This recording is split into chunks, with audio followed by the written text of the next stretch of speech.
현장 지점장뷰입니다. 매주 수요일 증권사 지점장들의 시각을 직접 들어보는 시간이죠. 교보증권 광화문 지점 박병창 지점장, 하나투자증권 대전 둔산 지점 강철승 지점장 두 분 함께하는 날입니다. 안녕하세요. 네, 안녕하십니까.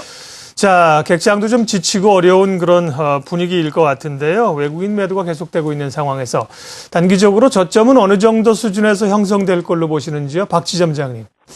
예, 지금 지수는 1909포인트인데요. 내일이 선물옵션 동시만기입니다. 네.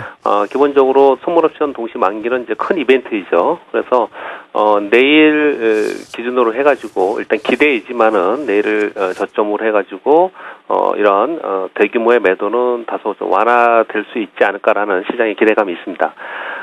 그렇게 보는 이유를 지금 몇 가지 말씀드리면요. 6월 들어서 6거래일 동안 1조 6,800억 정도 외국인들이 순매도를 했는데 삼성전자를 1조 2천억 했습니다. 그래서 비정상적으로 좀 대규모 매도가 있었고요. 그리고 6월 4일 날 외국인들이 선물을 집중 매도했고 5일 날 집중 매도를 했습니다. 그리고 하루 쉬고 현충일 쉬고 7일 날 삼성전자에 대해서 부정적 레포트가 나왔죠. 그래서 결국은 이번에 외국인들의 집중적인 매도의 이면에는 삼성전자 이벤트와 동시 만기 효과가 좀 있었다는 부분들도 일정 부분으로 좀 있었다 이렇게 좀 보여지고요. 그리고 외국인들이 매도가 요즘 들어서 이제 급증하고 있는 것이 뱅가드 물량도 있겠지만 글로벌 인덱스의 변화로 인해서 지금 외국인들이 좀 매도가 지금 나타나고 있는 부분들이 여러분들이 아시고 있는 내용이죠. 그리고 일본, 미국 불확실성으로 인해서 글로벌 투자를 축소하는 그런 과정이 있습니다. 그래서 외국인들이 지금 나가고 있는 상황이거든요. 근데 우리 시장은 선물옵션 동시 만기가 굉장히 중요한 변곡점으로 그동안 역할을 많이 했습니다. 그런 가운데 글로벌 인덱스 변화, 이런 부분들이 지금 외국인들의 매도를 지금 이끌어내고 있는 상황이기 때문에 일단 내일 선물옵션 동시 만기 이후에 시장의 변화를 첫 번째 관점으로 보자. 그래서 첫 번째 저점으로는 내일 동시 만기 이후에 변화를 좀 보자. 즉 1900포인트를 1차 단기 저점으로 좀 확인을 좀 해보고 싶고요. 그리고 조금 더 길게 본다면 6월 말과 7월 초에 들면 우리가 우리나라 2분기 실적 발표를 합니다. 우리나라의 그 주요 기업들이 2분기의 실적들이 다소 1분기보다는 개선된 종목들이 상당히 많이 있기 때문에 삼성전자를 비롯한 주요 기업들의 실적 시즌을 저점으로 해서 시장이 어느 정도 올라오지 않을까 생각을 하는데 내일 만약에 저점이 형성이 된다 그러면 저점을 한 1900포인트로 보면 될 것이고요.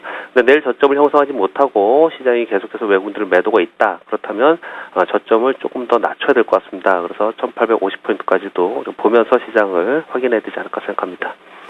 네, 일단 만기를 변곡점으로 바닥이 조금 다져지기를 기대를 하고 계시고요. 1차적으로 1900선 정도에서 막아주기를 기대를 합니다. 예, 강철승 지점장님은 어떻게 하세요? 여기서 이제 추가적인 좀 기간 조정이 나올 수 있느냐 아니면 반등 시도가 나올 수 있느냐 어떤 쪽이세요? 네, 지금 최근 낙폭이 심한 삼성전자를 언급하지 않을 수 없는데요. 예. 삼성전자가 예상의 하락으로 올해 최저점 가까이 오면서 지수의 하락을 주도하고 있습니다. 하지만 개인적으로는 더 이상의 큰 낙폭은 없을 것으로 예상하고 있습니다.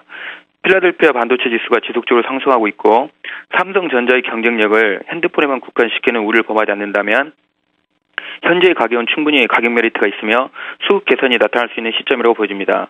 개인적으로는 외인들이 글로벌 포트폴리오 변경 차원에서 삼성전자를 매도한 게 아닌가 이런 생각을 합니다. 종합주가지수는 1900포인트 전후가 단기 저점이 되지 않을까 예상합니다.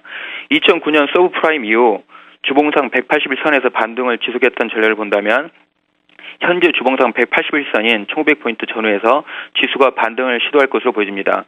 또한 OECD 경기 선행지수가 지속적인 상승을 보이고 있다는 점도 이번 조정이 길지 않을 것이라고 예상하는 부분입니다.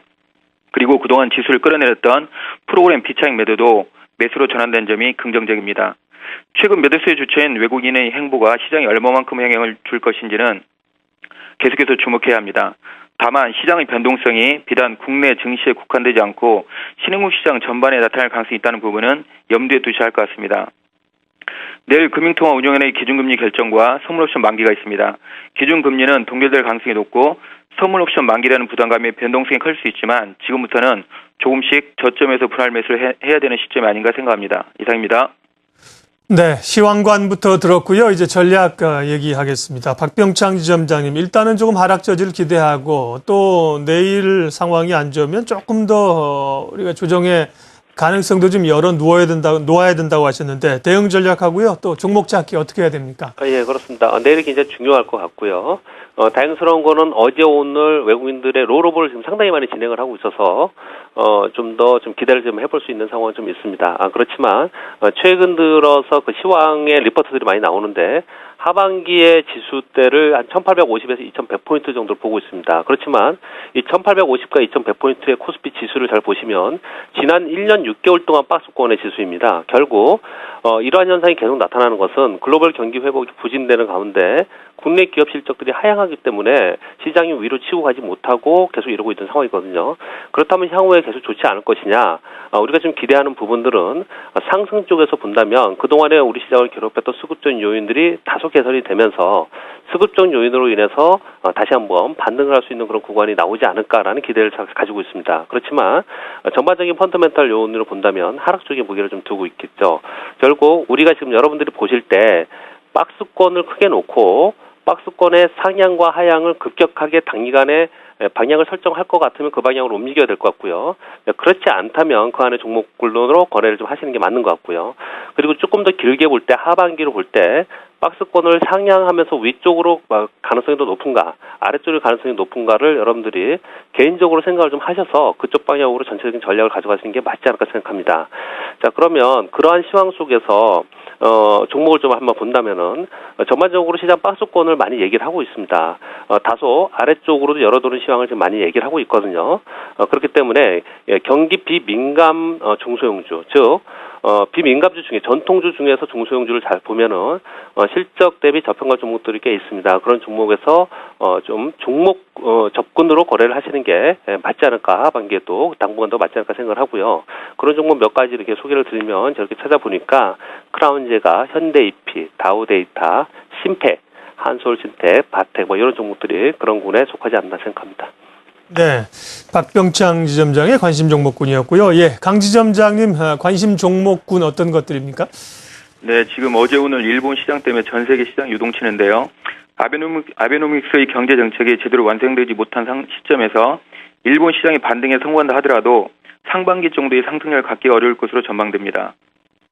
7월 참여 선거까지는 아베 총리는 물론 일본 시장도 큰 행보를 보이긴 어렵다고 판단됩니다.